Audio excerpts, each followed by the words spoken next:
Mais c'est vrai, et moi je ne fais pas de vélo non plus, mais ma copine oui. Et à rue de Rivoli, elle a eu un accident pas très grave, mais et ça m'a fait. Et j'ai regardé un petit peu, c'est un peu mon biais de cercle de réflexion. J'ai regardé les chiffres de l'accidentologie vélo à Paris, et c'est vrai que c'est vraiment très très dangereux. Ça a augmenté de 70% depuis 2017 le nombre d'accidents, et on a plus de 1300, je crois, accidents par an dans la ville de Paris, juste sur les vélos. Donc c'est vraiment quelque chose de dangereux pour les cyclistes. Et donc, on ne comprend pas une majorité municipale qui se dit pro-vélo et qui fait des pistes cyclables qui sont ultra dangereuses pour les piétons, mais aussi pour les cyclistes et pour les automobilistes. Dans la campagne des municipales, Emmanuel Grégoire était...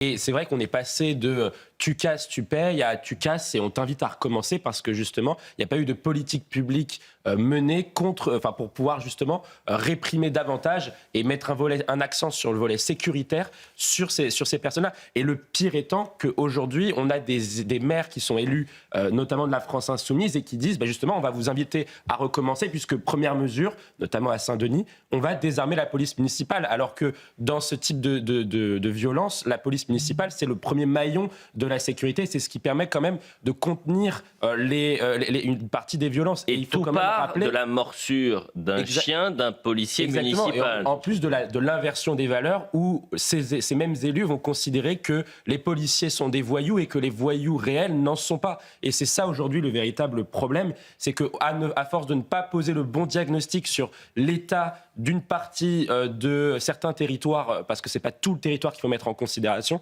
mais d'une partie de ces territoires, eh bien on n'apporte pas les bonnes réponses et donc effectivement les problèmes s'amplifient, les ghettos s'accentuent et donc ce sera encore plus compliqué et le coût humain et le coût financier et le coût en termes de politique publique sera encore plus élevé à payer si on ne fait rien. Mais tout posé tout à l'heure la question, Elliot, pourquoi ils recommencent, pourquoi finalement ils récidivent parfois?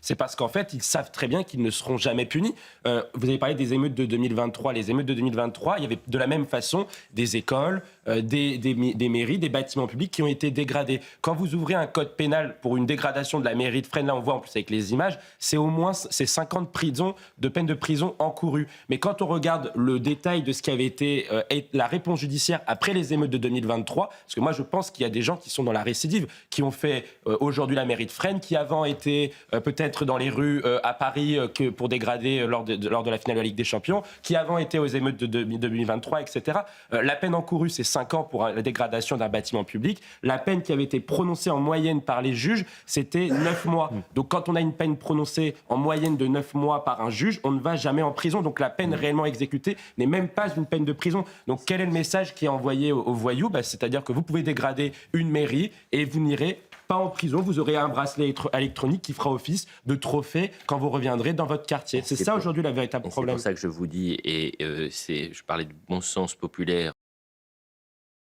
Mathieu. Et bien sûr, et puis surtout, c'est que moi, ça me fait penser à cela, c'est qu'on a beaucoup, et ce cercle de la raison dont vous avez parlé, fait beaucoup de procès d'intention à des partis politiques, notamment au Rassemblement national, et a raison parfois sur la question des brebis galeuses. Et maintenant, il est intéressant de voir que aussi des brebis galeuses, il y en a au Parti socialiste, parce que Arnaud Benetti a raison, il y a de toute façon un prolongement, le LFI est un prolongement du Parti socialiste, et au niveau de la base des militants, PS, Verts, et Insoumis ont une proximité militante qui est très très forte. Et donc des brebis galeuses, vous en trouverez chez LFI, vous en trouverez chez les Verts évidemment, vous en trouverez chez le Parti Socialiste. Et donc il serait intéressant de voir tous ceux qui donnent des leçons de morale, et parfois à raison je le dis, sur des partis, s'appliquer les mêmes leçons de morale qui distribuent à la terre entière. Sans CNews, sans Europe 1, la réalité, parce qu'il y a un malaise aujourd'hui. Il y a un véritable rapport à la vérité qui est complètement différent et du coup qui est diffamatoire. Et surtout, moi, ce qui me marque beaucoup, c'est que là, et je suis d'accord avec ce que disait Éric Revel, mais je pense qu'on peut remonter la séquence à bien plus loin en fait. Depuis le 7 octobre 2023, beaucoup d'élus de la France insoumise se sont compromis dans l'antisionisme, voire dans l'antisémitisme, et y compris notre partie des responsables politiques de la gauche. Et donc, comme ils font face à cette accusation d'antisémitisme, ils essayent d'établir un contre-feu. Et donc, en fait, ils vont répliquer en disant, en fait, non, nous ne sommes pas les racistes, nous ne sommes pas les antisémites. Les racistes et les antisémites, ils sont à l'autre bout de l'échiquier politique, de leur point de vue. C'est une manière pour moi de faire un contre-feu parce que justement, aujourd'hui, ils sont en difficulté et ils le voient d'ailleurs dans toutes les enquêtes d'opinion. Il y a un dernier sondage de Ellab qui disait que 52% des Français considèrent que le plus grand parti en termes de menace, c'est la France Insoumise. Donc je pense que la France Insoumise essaye justement de jeter l'opprobre sur d'autres formations politiques, sur d'autres médias, pour imaginer que les Français oublieront tout leur délire parfois antisémite. Et c'est une menace aussi pour qu'il y ait la liberté d'expression.